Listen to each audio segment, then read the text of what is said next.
going to Vegas. The Las Vegas family. The Las Vegas. First stop Las Vegas, then Zion National Park. We're going to Las Vegas today. Where are we right now? We're in Arizona, Phoenix.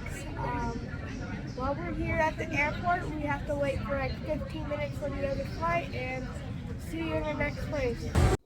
We decided to stay at MGM. It was one of the family-friendly hotels, and it had 6 pools and a lazy river. We decided at the last minute to upgrade our room so Jackson would have a view of the Vegas Strip.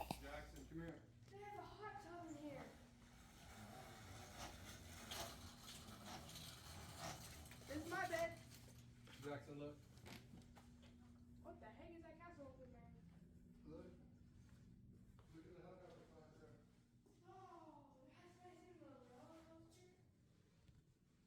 Nice. Jackson is tired of walking. We walked for about 7 minutes. The next morning, we got on the road after renting a truck and headed to Zion National Park. It's about a 2.5-hour drive from the Strip to Zion. You have to pass through Arizona, so it is a beautiful drive. This is better than Arizona, I can admit. We made it to Zion. This is a national park. Yeah, and take off your seatbelt and hang all the way out the window. No, don't do any of that. So stupid.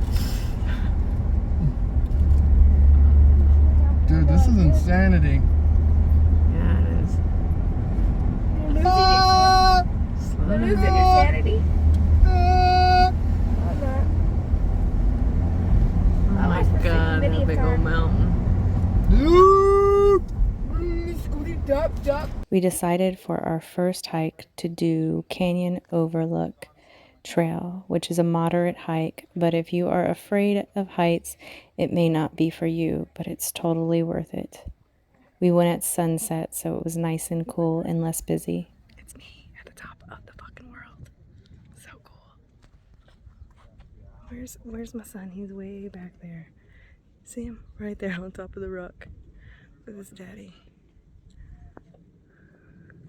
I just got back from being on the top of that plateau right there. And that up there was beautiful. And I forgot to take a video. So I'm here. So something that I do everywhere I travel is take rocks. From Sedona, from Colorado, from even Costa Rica. I take things from that land and bring them into my home because I think every part of the land has energy and I want to bring that energy into my home, and so I'm going to be collecting some rocks. I definitely am going to start looking for some heart-shaped rocks to take back with me. We stayed in this cute Airbnb in a little town outside of Zion called Twerkerville, but in this moment it reminded me of being at my grandmother's house. It was a feeling of this peaceful neighborhood and this crisp air. It was only about 70 degrees in Utah. Our first full day in Zion landed on a Saturday, so to avoid the crowds, we decided to do tours. Jackson and Jason went on a sand dune tour while I went on a waterfall tour. We booked a tour through Mad Moose Tours. This was the meeting spot to meet up with my tour guide. I highly recommend this company. It ended up just being me and the tour guide on my tour to the waterfall. He was a 21-year-old tour guide named Ben. I am happy that I was able to connect with a new person. He took me to the top of this mountain. It was a gorgeous view. I highly recommend taking this tour. The waterfall was literally behind my Airbnb, but you could only get there by 4x4. We're going on a hike. But where are we right now? We're in Zion National Park. The next day for Father's Day, we hiked Zion National Park. You want to get in this shot? Not really. I want to find out where we're going first before we get lost in that camera. We won't. We won't get lost. I mean, maybe we'll get lost, but not right this second. You have to get to the park very early and find a parking spot, seeing that they have few. You can take a shuttle to each one of the locations of the hike. Only the shuttles and the bike are allowed on the road in Zion. We ended up doing the Emerald Pools hike.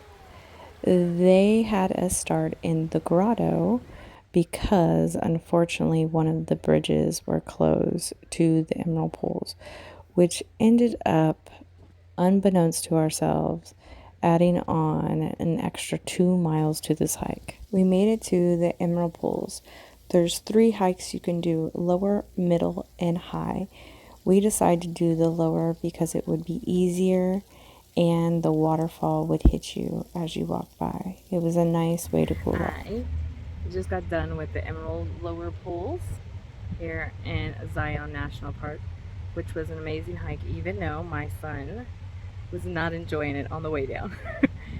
We went through the grotto area and then down to the Emerald Pools because the Emerald Pools was closed where you usually get in, so it was a little bit of a treacherous hike down to it, but it was beautiful. And now I'm resting and relaxing and listening to the music that, and there's my son looking for me.